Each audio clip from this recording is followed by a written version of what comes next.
okay? And we're about to rip it up and go on a rampage right now when we're joined by our frequent contributor, Karyn Turk, is with us. She comes to us from Florida. She is the former Mrs. Florida, and she's the head cheese at Behind the Headlines, where they go deep behind the headlines. Karyn breaks it all down. Karyn, thank you again for joining us. And break down what's happening behind the headlines on this whole mail-in voter thing. It's crazy. The closer we get to the election, the crazier it gets. And the Democrats are doing what they do best. They're trying to distract, and that's the name of the game. It's a game of desperation, and I think most Americans are seeing through it. I hope so. I'm optimistic. But this mail-in ballot stuff, this has been a game and a scheme since the beginning. And, our president has called it out time and time again, calling for investigation and saying that, this can be equated to, the Russia fraud. I mean, this is interference in our elections, and the Democrats are at the root of this. And this mail-in ballots, when Nancy Pelosi came forward yesterday, I was so not surprised and said, now we're going to have a problem with the post office. Oh, yeah, sure we are. Yeah. Of course we're going to have a problem with the post office, because if it doesn't go the way you want, then you're going to say the mail-in ballots are to blame. Yeah, and then, I do find it curious that the president didn't say we're not giving money to the post office. What he said was the legislation is there with the money in it. Nancy Pelosi doesn't want to come to the table. So now she's got everybody racing back. But Karyn, you go deep behind the headlines. In every state of the union, the possibility exists for absentee ballots, where you request a ballot and then they send it to you, or you can go to your local board of elections and get one and take it home with you, and then you can mail it in. That's stayed in the wool. That's been in American politics. So why can't we just use what's in place? Why do they want to start sending out postage-paid envelopes to every person in the country? Because they want to confuse, and it's going to make it better for them, and that's what they want to do. They're intent on screwing up this election and making this a play to take down Donald Trump, as they've been trying to do since he was elected in 2013. And this is just another tactic at that. And if you look at, they've said time and time again, there is no voter fraud. There is no voter fraud. Well, there is definitely voter fraud, because if you look at the cases, the DOJ has prosecuted like 1,100 cases, close to 1,100 cases. And these cases are every state of the union. And you look again and again, we have mail-in ballot fraud taking place in New Jersey. We have cases out of Illinois where illegal immigrants were registered to vote through a signature pad error at the driver's license office. Election fraud is rampant. And what the Democrats are trying to do is they're trying to steal this election by making these mail-in ballots so prevalent that there's going to be no way to get them accurately counted. And you've probably seen the videos online, too. There's a lot of questions about whether or not these ballots, if you can tell from the outside of the envelope, whether it's a Republican ballot or a Democratic ballot. Well, I mean, that right there to me seems pretty obvious. There's a great video on there. One person's a registered Democrat. It has 4212D.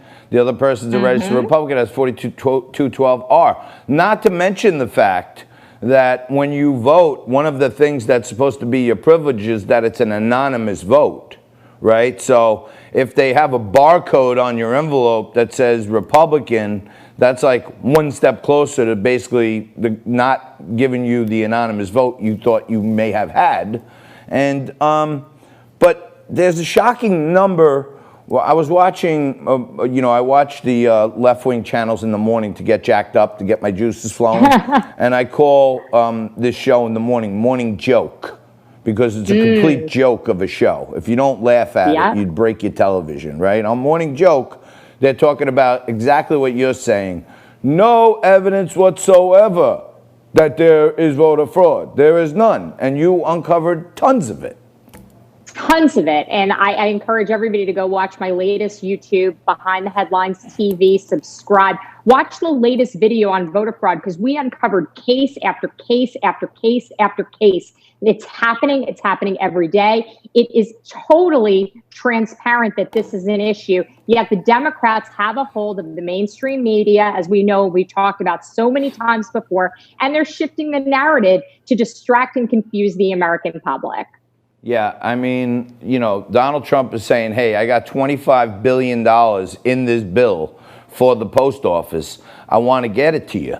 But, you know, the Democrats want to throw in all this other stuff, state and local bailouts, health care for immigrants. You know, they want to throw all this other crap in the bill.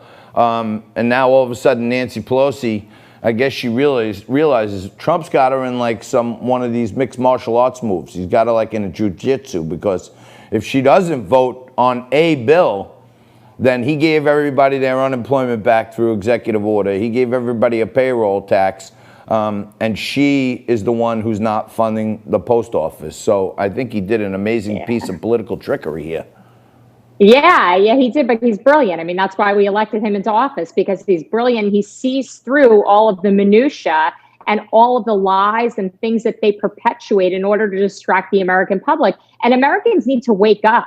Americans need to wake up. If you're not woke yet, you should be now, because the election is upon us. And if we're not careful, they're going to try to steal this election from everybody in America who wants freedom. And the Democrats are not about freedom anymore. They're about socialism. Yeah, Karyn, let me ask you, I'm confused on this whole woke thing, because I thought at first woke was them. You know, they were the woke left, I thought. Now we got to have the woke right.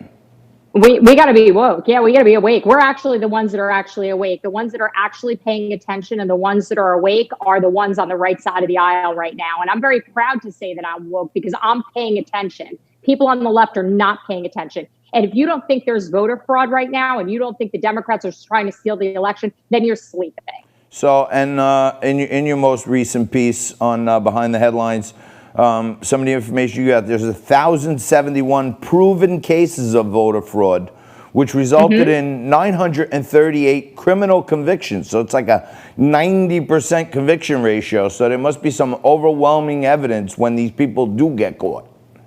Yeah, and the overwhelming evidence is that most of them are tied in some way to the elections. Most of them are officials of some sort, whether it's Congress people or city councilmen. Most of these have to do with mail-in ballots, and most of them have to do with people who are connected to the Democratic Party. It's a fact.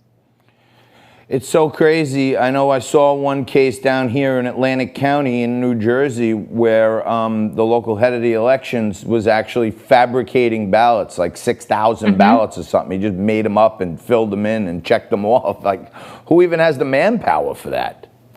Yeah, you had a guy, this guy DeMoro, who was down in Philadelphia, and he was actually hiding in the voting booth, just filling in, ballot after ballot after ballot, and just voting again and again and again. I don't know exactly how he was doing it, but he said when the prosecutors came forward, they said that he was just filling it out again and again and again and waiting for to see if the coast was clear, and he was just putting in multiple vote after multiple vote. It's unbelievable. Absolutely. It's unbelievable. And he was a chairman in the city. So let me ask you this. I don't know how deep behind the headlines you go, but John, our final couple of minutes here.